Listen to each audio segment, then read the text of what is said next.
Baroque palaces. Baroque palaces were 17th, 18th century power displays in architectural form, designed to overwhelm visitors. These extravagant buildings featured swirling curves in walls and ceilings, creating constant movement. Gold leaf covered nearly every surface, while massive ceiling paintings depicted religious or mythological scenes. Clever illusions made flat surfaces appear three-dimensional, with painted skies seeming to open up above. Grand mirrored halls reflected endless candlelight from crystal chandeliers, multiplying the opulence. No space was left undecorated. Every inch featured intricate carvings, sculptures, or gilding.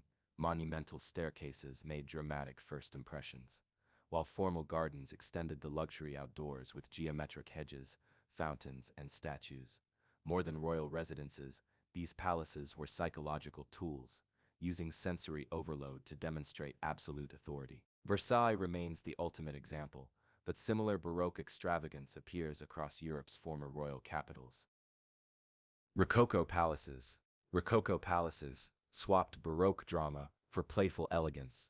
These 18th century spaces featured soft pastels, pinks, blues, and creams, instead of heavy golds. Curving walls and furniture mimicked seashells and vines, covered in delicate carvings of flowers and cherubs. Mirrors amplified light in cozy, intimate rooms designed for conversation rather than ceremony. The style prioritized comfort, with slender-legged furniture perfect for lounging. Unlike Baroque's religious grandeur, Rococo decorations showed romantic garden parties and mythological scenes. Palaces like Germany's Amalienburg showcased the style's essence. Small-scale luxury meant for enjoyment, not intimidation. Every detail, from ceiling stucco to chair legs, flowed with nature-inspired curves, creating spaces that felt alive rather than imposing. This was architecture for pleasure, where aristocracy could relax in prettily decorated private salons. Neoclassical Palaces. Neoclassical palaces brought back the clean, dignified style of ancient Greece and Rome. These 18th, 19th century buildings feature straight lines, perfect symmetry, and minimal decoration, a reaction against Baroque excess. White marble or light stone facades showcase towering columns and triangular pediments like classical temples. Inside, high ceilings and open spaces create airy rooms with sparse but meaningful ornaments.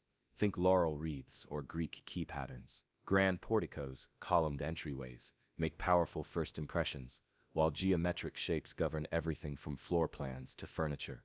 Unlike palaces designed for shock and awe, neoclassical buildings impress through balance and restraint. Examples like Buckingham Palace's facade or Paris's Pantheon demonstrate this timeless, orderly approach to royal architecture that values harmony over decoration.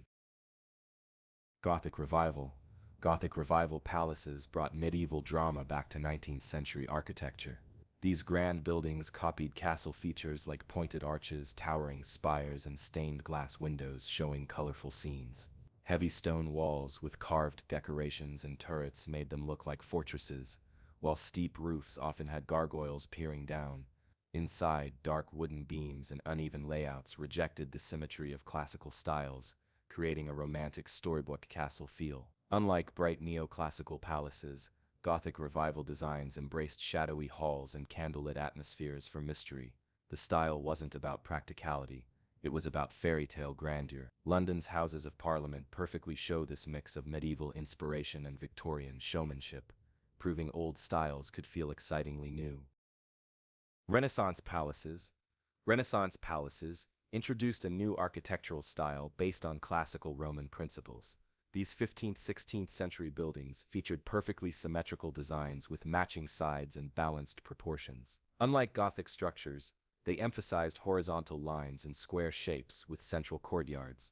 Architects used classical elements like round arches, rusticated stonework, rough stones on lower levels, and three types of columns: Doric, Ionic, Corinthian. The palaces showed restraint in decoration, using selective ornamentation like decorative cornices rather than overwhelming detail.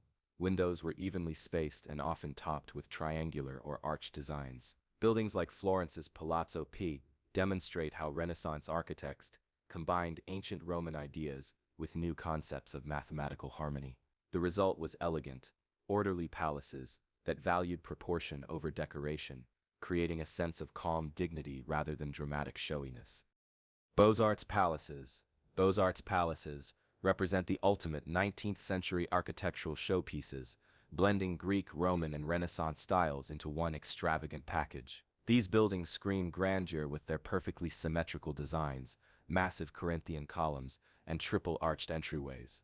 Every surface gets special treatment, mostly marble facades, bronze decorations, gilded details, and stone carvings of mythological figures. Oversized windows framed with ornate stonework flood interiors with light, while hidden flat roofs disguise themselves behind decorative balustrades topped with statues. Inside, sweeping staircases make every entrance feel like a ceremony. The style extended outdoors too, with formal gardens mirroring the building's disciplined elegance. Designed to impress, Beaux-Arts palaces like Paris's Palais Garnier weren't just buildings, they were cultural statements showcasing wealth, power, and artistic ambition through classical perfection.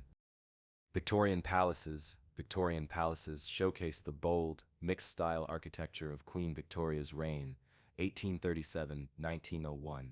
These grand buildings combined Gothic towers, Renaissance details, and exotic influences into one extravagant package. Their most recognizable features include steep, pointed roofs, castle-like turrets, and asymmetrical facades with protruding bay windows.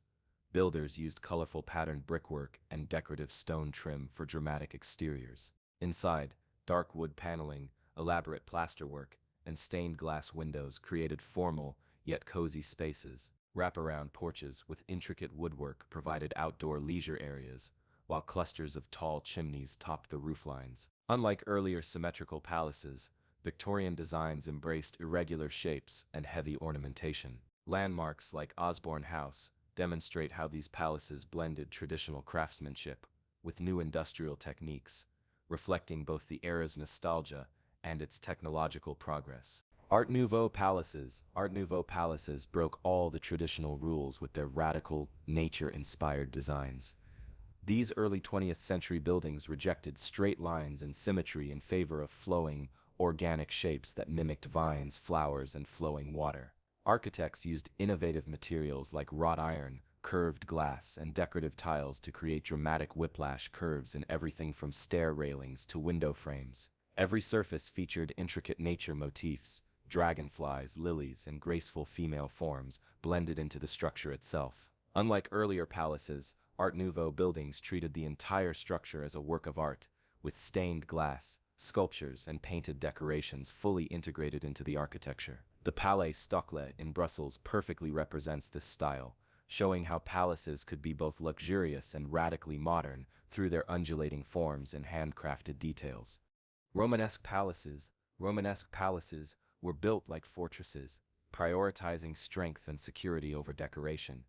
These medieval structures featured massive stone walls, small narrow windows, and imposing rounded arches copied from ancient Roman architecture.